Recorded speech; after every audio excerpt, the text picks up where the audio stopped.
Leitura Guiada, um programa da Primeira Igreja Batista em Botafogo.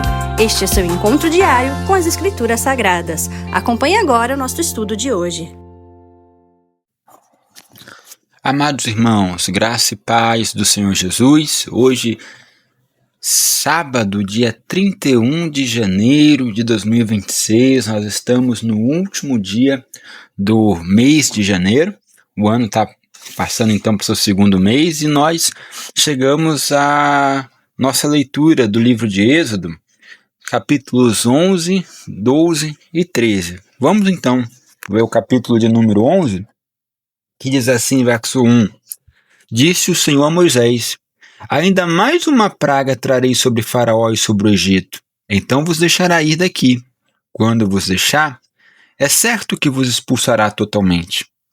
Fala agora aos ouvidos do povo que todo homem peça ao seu vizinho e toda mulher à sua vizinha objetos de prata e de ouro.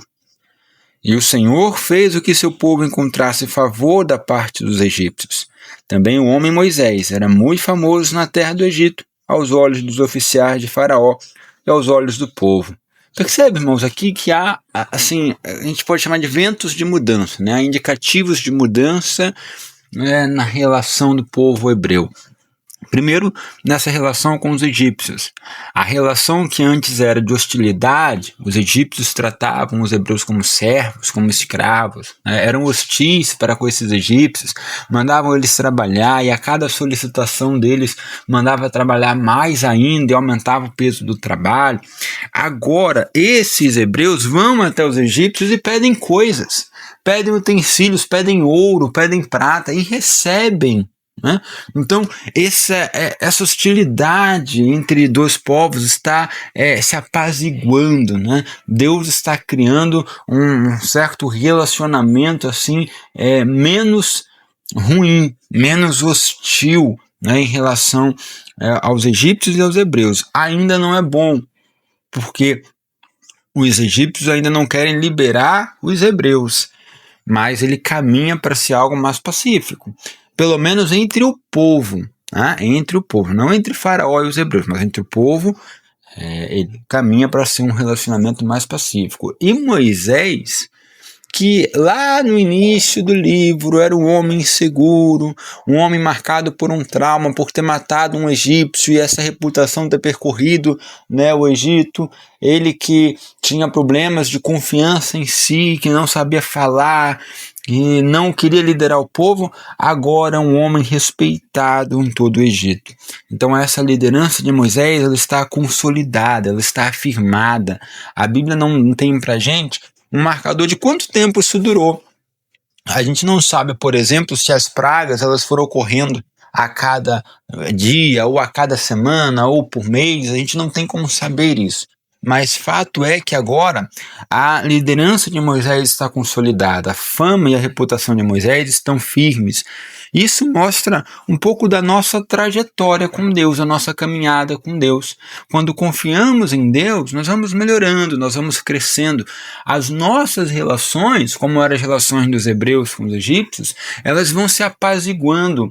E é exatamente isso que Deus quer fazer na nossa vida, para que a gente construa relações sadias, saudáveis, apaziguadoras, pacíficas, e que a nossa reputação ela vá crescendo, que a gente vá amadurecendo, que o nosso exercício de liderança, seja no trabalho, seja no lar, seja na escola, seja no ministério, ela vá aumentando, ela vá crescendo.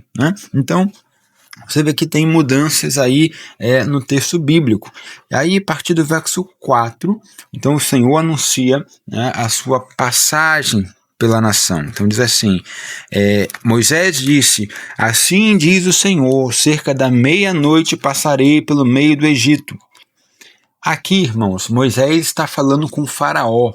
Apesar do texto não mencionar isso, mas a gente mais à frente, lá no verso de número 8, a gente vê que ele sai da presença de Faraó. Então, Moisés está falando, iniciando sua fala com Faraó, dizendo assim diz o Senhor, à meia-noite passarei pelo meio do Egito.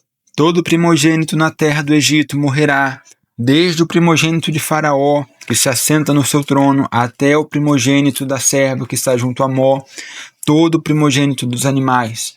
haverá grande clamor em toda a terra do Egito, qual nunca houve nem haverá jamais. Perceba que esse verso de número 6, ele é muito parecido a uma outra estrutura usada quando há morte de crianças, né? Primeiro, lá é quando Faraó ordena matar os meninos, né? Então, o povo hebreu tem um clamor lá na frente em Herodes, no Novo Testamento. Herodes manda matar os meninos para que não nascesse o rei de Israel. E o texto diz que há um grande clamor por toda a terra, Raquel chorando seus filhos. Então, essa ideia do grande clamor quando há morte de crianças, né? É sempre uma estrutura usada pela Bíblia. E esse grande clamor simboliza muito uma ideia de proporcionalidade. Deus estaria tratando Faraó e o Egito da mesma forma como ele tratou os filhos de Israel. Se Faraó ordenou a morte das crianças, dos meninos, e que jogassem eles no Nilo, agora Deus ordena a morte dos primogênitos. Então é meio que uma lei de olho por olho, dente por dente. Deus está tratando Faraó como igual. Perceba que Deus trata Faraó como igual, como se fosse uma divindade, porque Faraó se apresenta como divindade. E é assim que Deus trata com ele. Então, se você é uma divindade, se prepare, né, para me confrontar. E Faraó está confrontando a Deus e recebendo, né, seus juízos, suas punições, né? Então, há um senso aqui de proporção no castigo em que Deus envia até os egípcios, né? Bom, o verso de número 7. Porém, contra nenhum dos filhos de Israel, desde os homens até os animais, nem ainda um cão rosnará, para que saibas que o Senhor fez distinção entre os egípcios e os israelitas. Perceba então que há uma distinção, uma clara distinção. É Deus dizendo assim: eu sou o Deus do povo hebreu. Eles são meu povo, eu cuido deles, mal nenhum chega até eles, mas chega a vocês que se recusaram a ouvir a minha voz. Verso de número 8. Então todos estes teus oficiais, isso Moisés falando para Faraó, então todos estes os teus oficiais que te servem aí, descerão a mim e se inclinarão perante mim, dizendo: sai tu e todo o povo que te segue. E depois disto sairei. E ardendo em ira se retirou da presença de Faraó. Então disse o Senhor a Moisés: Faraó não vos ouvirá, para que as minhas maravilhas se multipliquem na terra do Egito. Então perceba que Deus fala e o coração de Faraó permanece endurecido. Até aqui, Faraó tem a oportunidade de se arrepender, de ouvir a voz de Deus, né, de deixar o povo ir. Mas ele não faz, ele endurece o seu coração. Com isso, então, vem o juízo sobre o povo egípcio, né? Capítulo de número 12, a instituição da Páscoa. Verso de número 3, diz assim: falai a toda a congregação de Israel, dizendo: aos 10 deste mês, cada um tomará para si um cordeiro, segundo a casa dos pais, um cordeiro para cada família. Mas se a família for pequena, para um cordeiro, então convidará ele o seu vizinho mais próximo, conforme o número das almas, conforme que cada um puder comer. Por aí calculareis quantos bastem para o cordeiro. Perceba, irmãos, aqui que há uma ideia de comunhão, né? Cada um come aquilo que pode comer, aquilo que consegue comer. Mas se a família for pequena para o cordeiro, convide outras famílias para o seu lar. Façam uma janta compartilhada, façam um momento compartilhado de união, de hospitalidade, né? A lei da hospitalidade aqui é sendo informada. Recebam as pessoas no seu lar para dividir com elas um mantimento, uma ceia, né? Um período juntos. Isso é importante, isso é um princípio da religião cristã, da fé cristã, né? A comunhão e a hospitalidade. Verso 5, o cordeiro será sem defeito, porque esse cordeiro vai depois representar o próprio Cristo, né? E lá no verso 11 diz assim: desta maneira comereis, lombos cingidos, sandália nos pés, cajado na mão. comereis à pressa, e é a Páscoa do Senhor.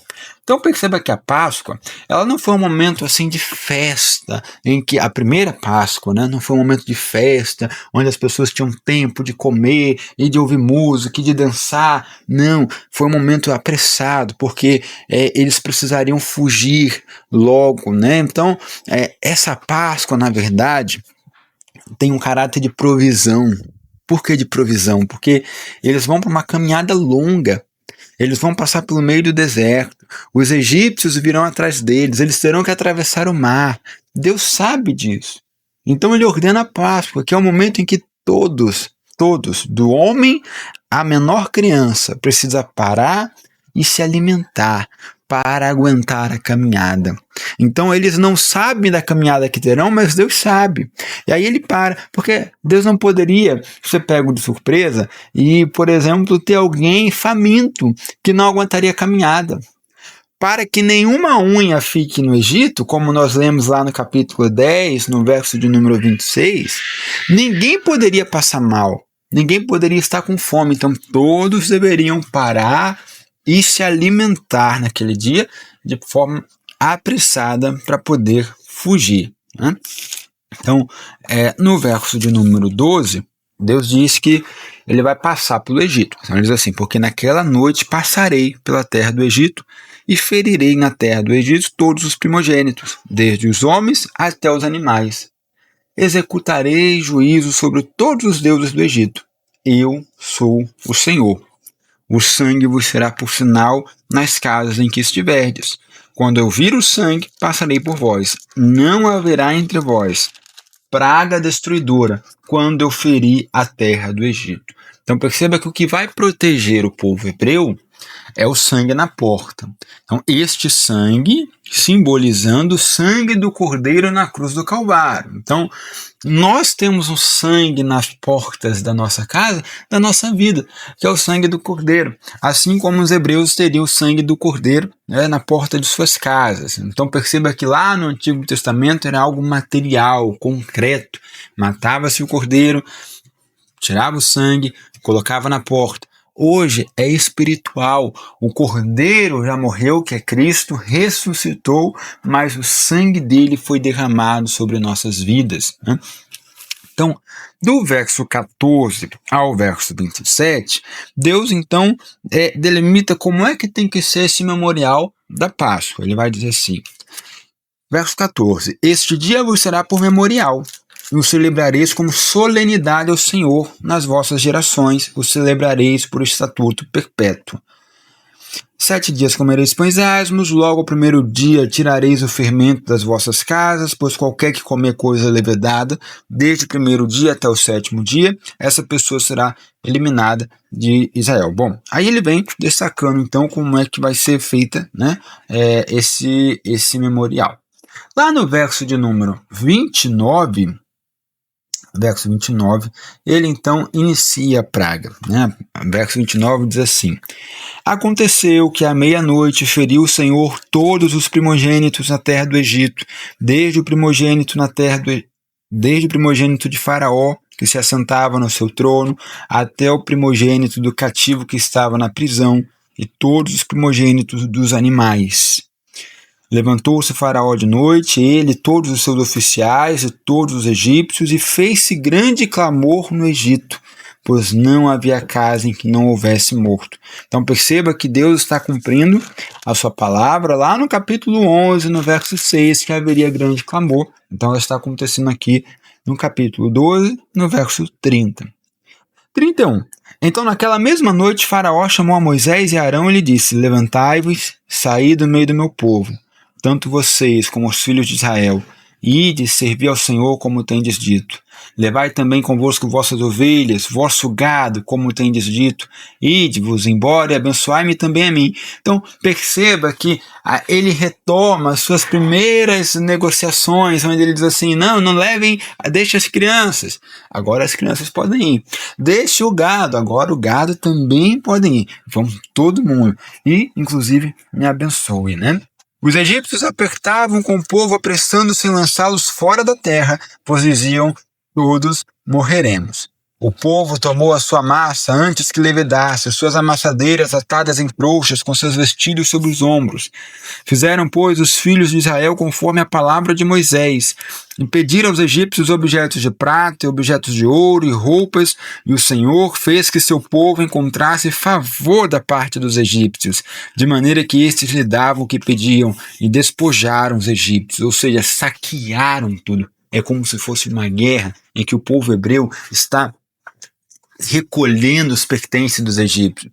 Mas perceba que essa guerra, eles não lutaram. Foi uma guerra de Deus. Então é como se a cidade estivesse vazia e devastada e os hebreus retirassem tudo dali para mantimento deles.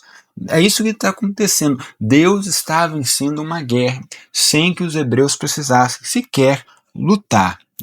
Bom, verso 37. Assim partiram os filhos de Israel de Ramsés para Sucote, cerca de 600 mil a pé, somente de homens, sem contar mulheres e crianças. E aí, perceba, gente, eles entraram no Egito com 70 pessoas. Hoje eles são 600 mil homens, fora as mulheres, né? Vamos contar, a gente pode contar uma mulher para cada homem. Se eram 600 mil homens, né? Imagina a quantidade que isso daria, né? Mais crianças, né? Verso 38, subiu também com eles um misto de gente, ovelhas, gado, muitíssimos animais. Aí atenção para esse verso 38, que ele é importante. Ele destaca que subiu um misto de gente. Esse misto de gente não eram hebreus, não eram filhos de Israel. Esse misto de gente eram egípcios ou pessoas de outros povos que também estavam ali escravizados com os hebreus no Egito e que passaram a crer em Deus e aproveitaram a ocasião de liberdade para sair com eles. Então, a palavra de Deus, ou os atos de Deus ali entre os hebreus, trouxe para o povo várias outras pessoas, né? Então, foram chegando até o povo de Israel essas pessoas que passaram a crer em Deus. Verso de número 39, ele demarca o tempo que o povo ficou no Egito.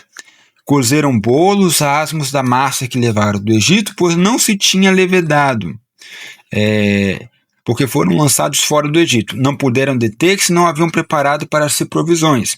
Ora, o tempo em que os filhos de Israel habitaram no Egito foi de 430 anos. Então, verso 40 que demarca o tempo no Egito. 430 anos. Né? Bom, vamos seguir para o capítulo de número 13. Antes disso, o verso 51 do capítulo 12 diz: naquele mesmo dia tirou o Senhor os filhos de Israel do Egito segundo as suas turmas. Ou seja, ele conclui com a vitória de Deus sobre os egípcios. Né? Então, capítulo 13, nós temos a consagração dos primogênitos. Lá no verso 1, Deus diz assim: disse o Senhor a Moisés, verso 1, consagra-me todo primogênito, todo que abre a madre de sua mãe entre os filhos de Israel, tanto de homens como de animais, é meu. Disse Moisés ao povo: lembrai-vos deste mesmo dia em que saístes do Egito, da casa da servidão, pois com mão forte o Senhor vos tirou de lá. Então perceba que Deus, ele não mata os filhos de Israel, os primogênitos, mas ele recolhe para si. Ele consagra para si. Ou seja, foram todos os primogênitos foram alcançados naquele dia. Quem era egípcio morreu, mas quem era dos filhos de Israel recebeu então a consagração, o chamado para servir ao Senhor, que também é uma morte. É uma morte espiritual, ou melhor, né? É uma morte da sua natureza, da sua vontade para servir a Deus. É como se fosse uma espécie de batismo, né? Morre para o mundo, agora vai viver para Deus. Né? Então, lá no verso 8 e 9, Moisés diz que esse acontecimento deveria ser anunciado às gerações. Então ele diz assim: naquele mesmo dia contarás a teu filho, dizendo: é isto pelo que o Senhor me fez quando eu saí do Egito. E será como sinal na tua mão e por memorial entre teus olhos, para que a lei do Senhor esteja na tua boca, pois com mão forte o Senhor te tirou do Egito. Então perceba que a ordenança de anunciar, de pregar essa palavra, de reviver isso, né, é uma lembrança pedagógica para que o povo de Israel nunca se esqueça de Deus. Verso 19, importante a gente atentar para o verso 19, que diz assim, também levou Moisés consigo os ossos de José, ou seja, Deus não esqueceu nem de José, que lá em Gênesis 50, verso 25, solicitou, né, que fosse retirado da terra do Egito, né, que não deixasse os ossos dele lá no Egito. E aí ele consegue isso, né, os ossos de José vão junto com o povo hebreu, né. Bom, verso 21, o Senhor ia diante deles durante o dia numa coluna de nuvem para os guiar pelo caminho, durante a noite numa coluna de fogo para os iluminar, a fim de que caminhassem de dia e de noite. Nunca se apartou do povo a coluna de nuvem durante o dia, nem a coluna de fogo durante a noite. Então perceba, Deus caminha com esse povo, né? Deus vai guiando esse povo, né? Trazendo a ideia de que Deus não apenas liberta, mas ele acompanha, ele guia, ele vai junto, né? O caminho com Deus ele é pedagógico, ele é formativo, então nós vamos crescendo, como nós vimos Moisés crescer lá no início do nosso áudio, no capítulo 11, Moisés ganha fama, reputação, a caminhada com Deus nos forma. Hoje nós somos melhores do que ontem, porque nós caminhamos com Deus, né? É importante a gente entender, nesses capítulos, que foi criada assim uma memória. Deus criou memória através do ritual da ceia, da Páscoa, para que criasse uma identidade, né? Para que houvesse sinais de fé, para que a comunidade vivesse ali a alegria da presença de Deus, para que pudessem contar aos povos, às outras gerações, né, que Deus salvou o povo de Israel, né, da mão do povo egípcio. Bom, essa memória de salvação que foi criada, ela vai sustentar o futuro. Então, eu preciso entender que as experiências que eu tenho com Deus, a minha vida diária com Deus hoje, sustenta a minha caminhada amanhã, porque eu vou sempre me lembrar das coisas que Deus fez por mim. É sempre bom a gente lembrar, Deus nos tirou do Egito, Deus nos salvou da escuridão, da escravidão. Deus transformou a minha vida. Essa memória vai sustentar o nosso futuro. Bom, Deus abençoe sua vida. Tenha um sábado abençoado e até amanhã.